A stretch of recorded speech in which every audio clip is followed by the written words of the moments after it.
के विधानसभा चुनाव के इतिहास में अब की 2022 का चुनाव बेहद अलग है। इस चुनावी महासमर में कई पुराने चेहरों को छोड़ राजनीतिक पार्टियां नए चेहरों पर दांव लगा रही है। इसी चुनावी बिसात में कई बार प्रत्याशी बदले जा रहे हैं और उसी बदलाव की चर्चा की भेंट चढ़ा प्रयागराज के इलाहाबाद दक्षिण सीट के घोषित समाजवादी पार्टी के प्रत्याशी के टिकट काटे जाने को लेकर मचे घमासान पर विराम लग गया है। समाजवादी पार्टी के हाईकमान से मिले निर्देश पर प्रयागराज के इलाहाबाद शहर दक्षिण विधानसभा सीट से प्रत्याशी रईस चंद्र शुक्ला ने उनके टिकट काटे जाने की बात को अफवाह बताकर विराम लगा दिया है। बाकायदा प्रेस कॉन्फ्रेंस कर सपा प्रत्याशी ने बताया कि उनके विरोधियों की साजिश के चलते मेरा टिकट काटे जाने की अफवाह उड़ाई गई थी और इस बात में कोई दम नहीं है, क्योंकि उनका नाम पार्टी के राष्ट्रीय अध्यक्ष अखिलेश यादव ने खुद फाइनल किया था, जबकि मेरे अलावा कई और मजबूत दावेदार थे जो अब मेरे साथ हैं और अब हम नामांकन भी करने जा रहे हैं और पार्टी के ही निर्देश पर ये प्रेस कॉन्फ्रेंस कर उस अफवाह को हम खंडित करते हैं। दरअसल रईस चंद्र शुक्ला पेशे से व्यापारी भी है और उनका मानना है कि ये तो राजनीति में विरोधियों की बौखलाहट है कि एक व्यापारी को टिकट देकर सपा ने चुनाव में शहर दक्षिण विधानसभा में दांव लगाकर एक बड़ी बाजी खेली है।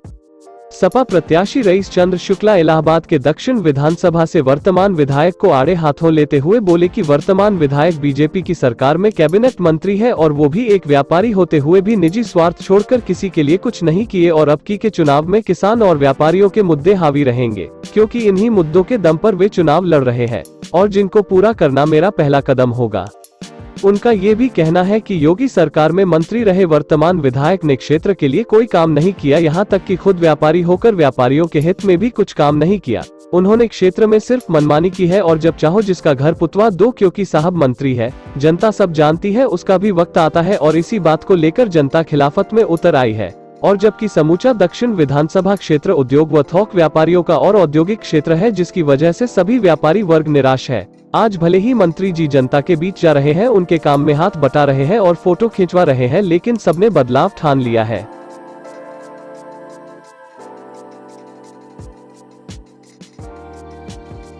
बदल करके दूसरी पार्टी कोई बदलता होगा। हमारे राष्ट्रीय अध्यक्ष जी का कोई निर्णय बताइए, आप माननीय राष्ट्रीय अध्यक्ष अखिलेश यादव जी का आप बताइए कि कोई निर्णय बदले हो। आपका अपने बारे में क्या ये कहना है? जो आप ये अफवाह है, फिर ये बिल्कुल अफवाह है।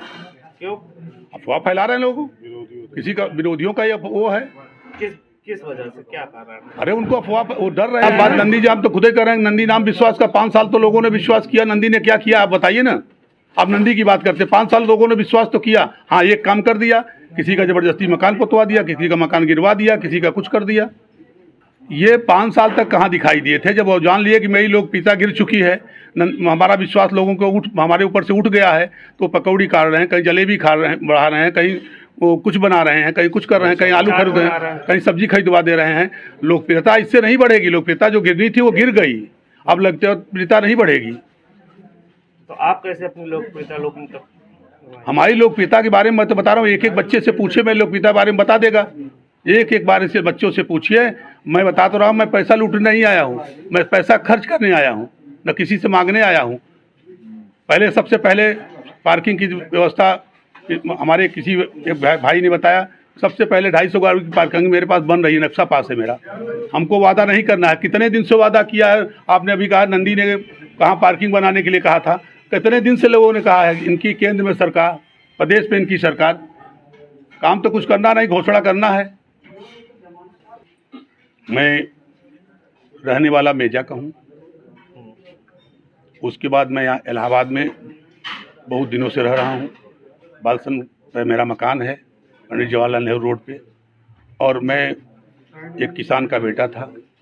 पढ़ लिख करके मैंने बिजनेस किया, 81 में शुरू किया और आज इस मुकाम तक पहुँचा हूँ। मेरे पिताजी राजनीतिक व्यक्ति थे, वो शुरू से 20 साल ग्राम प्रधान थे और राजनीति से, और हमारे पिताजी भी समाज की सेवा करते थे।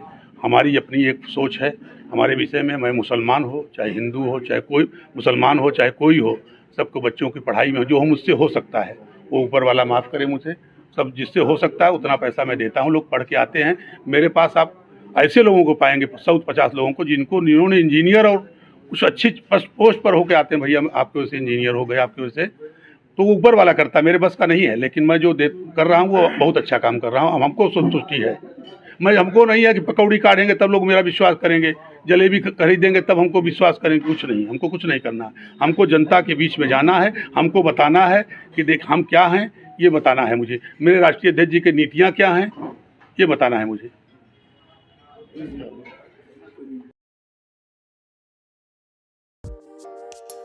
गौरतलब है कि समाजवादी पार्टी से शहर दक्षिणी विधानसभा से प्रत्याशी रईस चंद्र शुक्ला ने क्षेत्र में जगह जगह जनसंपर्क कर साइकिल को जिताने को वोट भी मांगा। जनता से कहा कि समाजवादी पार्टी की विकासवादी सरकार बनाना है और जनता की मांग पर कहा कि पिछले विधायक ने जो अंडरग्राउंड पार्किंग का वादा किया था वो हम सरकार बनने के बाद पूरा करेंगे। नंदी जी ने हमेशा अपना विकास किया है, अपने लिए जिया है, जनता के लिए नहीं जिया।